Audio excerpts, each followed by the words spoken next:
Hi everybody, I'm Kim Storey and I'm excited to be here. As was mentioned, I am part of the Bullying Prevention and Research Institute, and we've been working on a partnership with the Boston Public Schools, and it's great to be here and see all of you here. I go around Massachusetts and also the United States talking about bullying prevention, talking to a lot of groups like you who have concerns about bullying. And I'm just wondering, you've been listening to all this talk about the legal aspects of the law and bullying prevention and students with disabilities, and you might be sitting here. Raise your hand if you're sitting there and thinking about your own child and problems that they may be having with bullying. And so there's a number of you, and I'm sorry that my back is to you. And raise your hand if you're sitting there thinking about how can I protect my child against the bullying that they may be occurring in school, even if they haven't been involved in bullying yet. And then raise your hand if you're thinking about, oh, I remember back when I was a child, and I remembered when I was involved in bullying, maybe as the bully, maybe as the victim, or maybe as the bystander. How many of you remember back to when you were involved in bullying? So there's a number of you. So this seems to have relevance and meaning for you, for a lot of you, in a number of different respects. So what I'd like to talk about right now is, let's think about what can you do about bullying? Because we know a lot from research and best practices that there are things that you can do. You've heard a lot about, and let me go on to the next slide, what can you do? Be prepared. So you've heard from Ron about what is bullying, and you've heard about the different forms of bullying. And that's important because knowing that helps you to identify when bullying happens. You need to be able to understand what it is so that you can see it and then be able to do something about it. So preparing yourself is understanding the kinds of things about what is bullying, what are the different forms that bullying takes. But being prepared also means to make sure that your child is prepared. You need to prepare your child. They also need to understand what is bullying. So a quick review from anybody who'd like to tell me, what are the three main aspects of bullying? Bullying is, feel free to shout it out. Harmful, deliberate. Bullying is deliberate. It is intentional. Somebody is trying to hurt you. Somebody is trying to be harmful to you. And what is the second? Bullying is repeated. It is something that happens over and over again. So this is something that you need to tell your child. It happens repeatedly over and over again. And lastly, bullying is a power imbalance. Oh, great. You guys are really listening.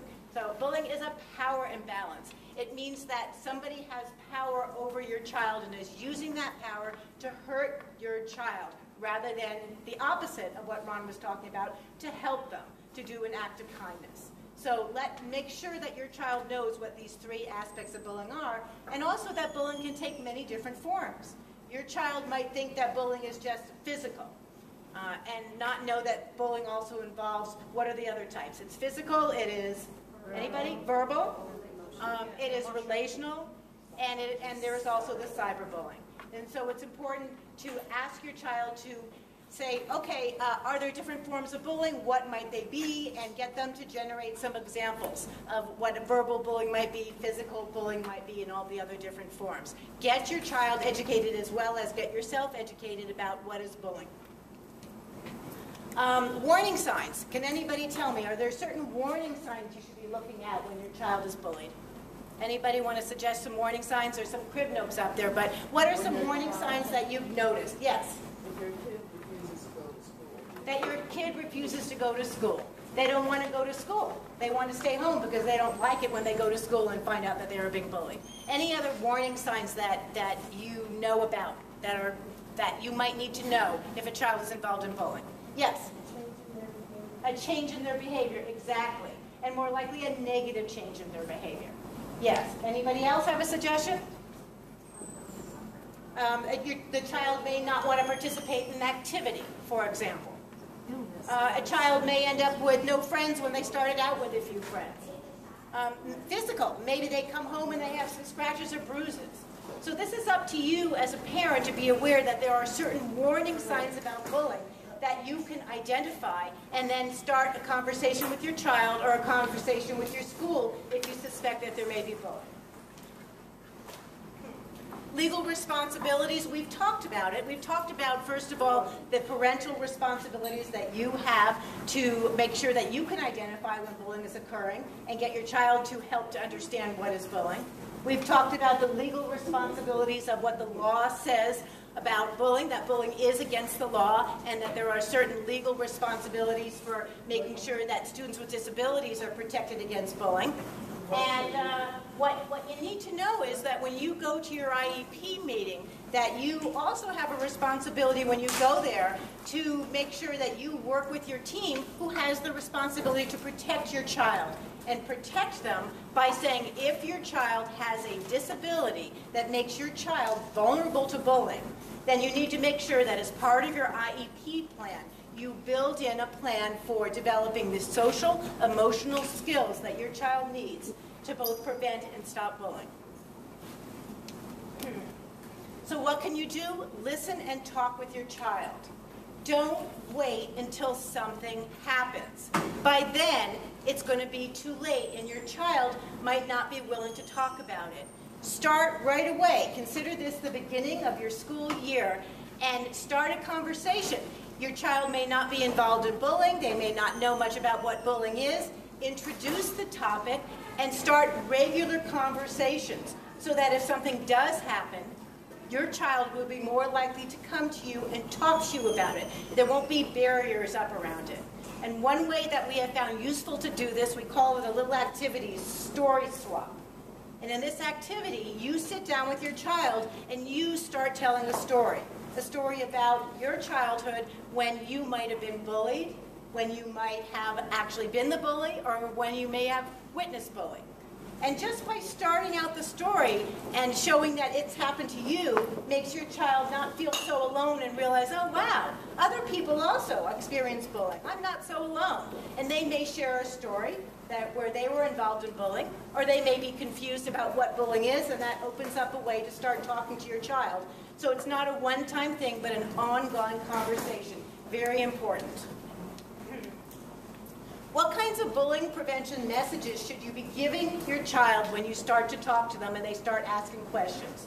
Well, first and foremost, bullying is not acceptable and will not be tolerated. This is the law. It is in the school code of conduct. It is something that we all need to know. It is not acceptable. It will not be tolerated. And your child should know that this is an important message. What if it's already been accepted at the school with your child? The child already accepted it, the school accepts it. Okay, so the question is, what if your child already thinks that bullying is an acceptable behavior? It's important to go right back at your child and say that it is not acceptable, that it is not just girls being girls or boys being boys. It's not an acceptable way of life. We know that bullying is hurtful, but also we are here to protect you, that you as a parent are there to protect you and teach you certain skills where you can deal with the bullying. But in addition, in every school in the Boston Public Schools, there is the bullying prevention and intervention education. Teachers are being educated about it. School personnel is educated about it. We now have a way of addressing it. And so it's not something anymore that is acceptable. It may have been in the past, but right now it is not acceptable. So I'm supposed to tell my child who is bullied that it's not acceptable? That is not acceptable. But let me get to, if your child is being bullied, let me get to that in a minute.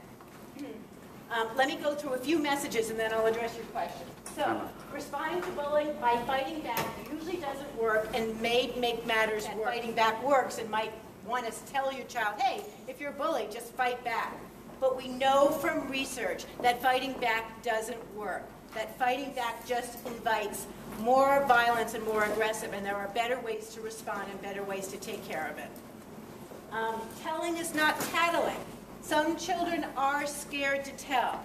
They're scared to tell because they think maybe an adult can't help, maybe they think you as a parent can't help, maybe they think that the school isn't doing anything about it, maybe they're scared that there'll be some retaliation from the bully. And what's very important to say is that if something happens to you that is bullying, and help them understand the definition of bullying, it is important to tell someone. Come to me as a parent and tell me as a parent, or go to your teacher and tell your teacher, or tell another trusted adult at the school. But it's very important to tell because we can help you. and bullying does not have to happen. Also, it's important to talk to your child about bystanders, that they should be expecting, because of the bullying prevention education going on in the school, that their peers should be able to stand up for them and say bullying is not okay. And that if they see bullying, they should be able to stand up and say, hey, that's not okay. And if they feel safe, intervene to stop the bullying. Or if they don't feel safe, make sure they tell an adult. So, if you find out your child is being bullied, what do? The first thing you do is listen. And hopefully now, this isn't the first time you're having a conversation about bullying with your child. Hopefully this is an ongoing conversation. Sit down, listen carefully, hear them out, be patient, and show support. Second of all, ask for details, because you really do want to know what happens, what has happened, and you also want to write it down. You want to make sure you have a record of it.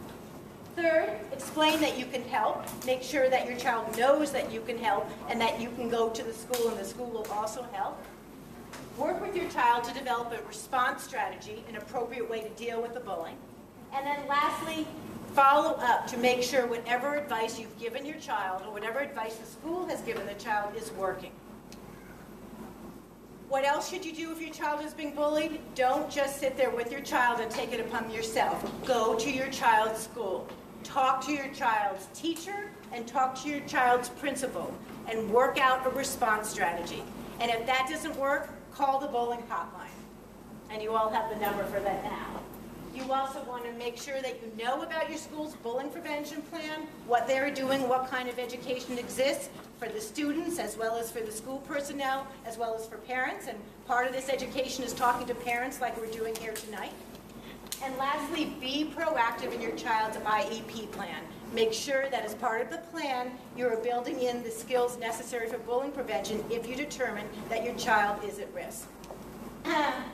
Yes, I'll take a question.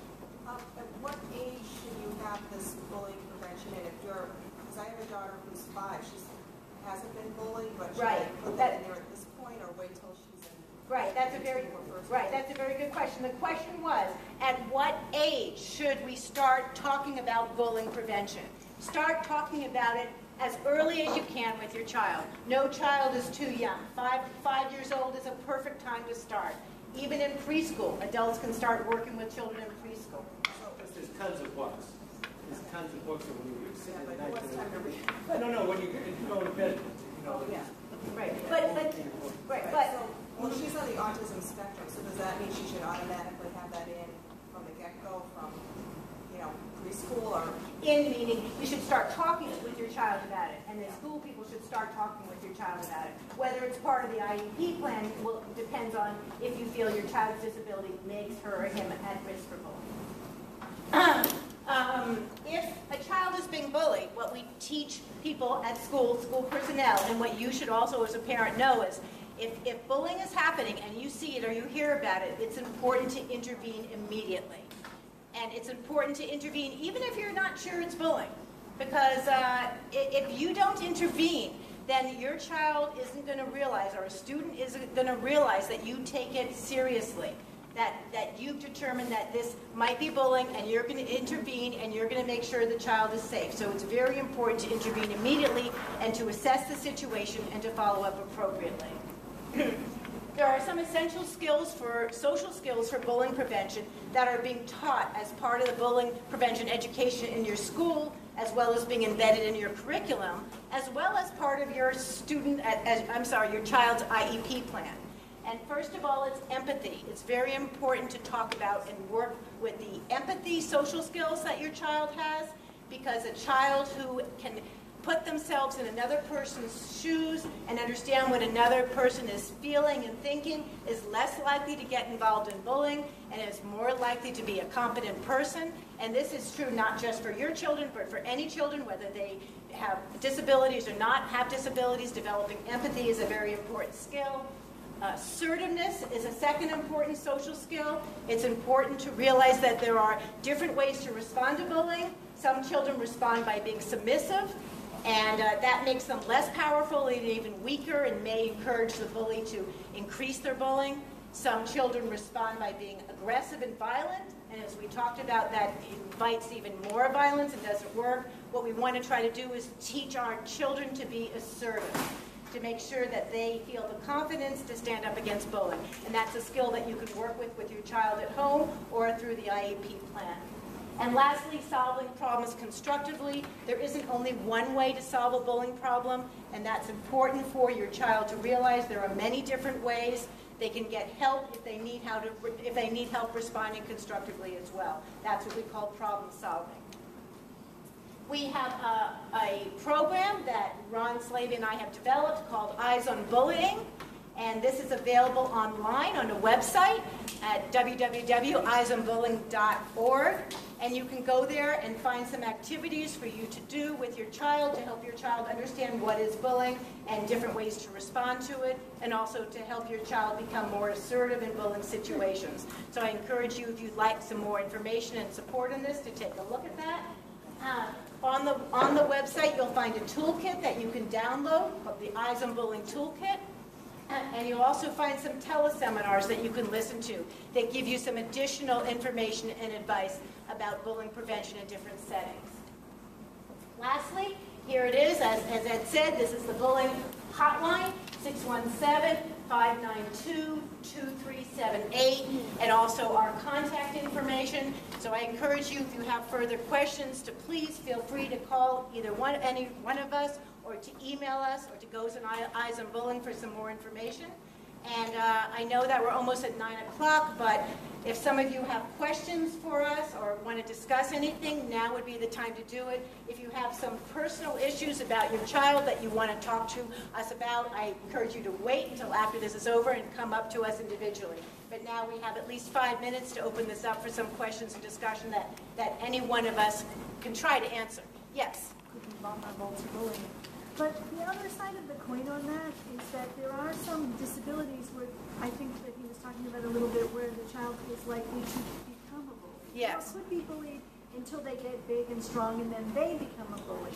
Is there anything around some of that stuff that is available to take a look at? I mean, this is something that Right, so the question is that sometimes often the children we're talking about here anyway are victims of bullying.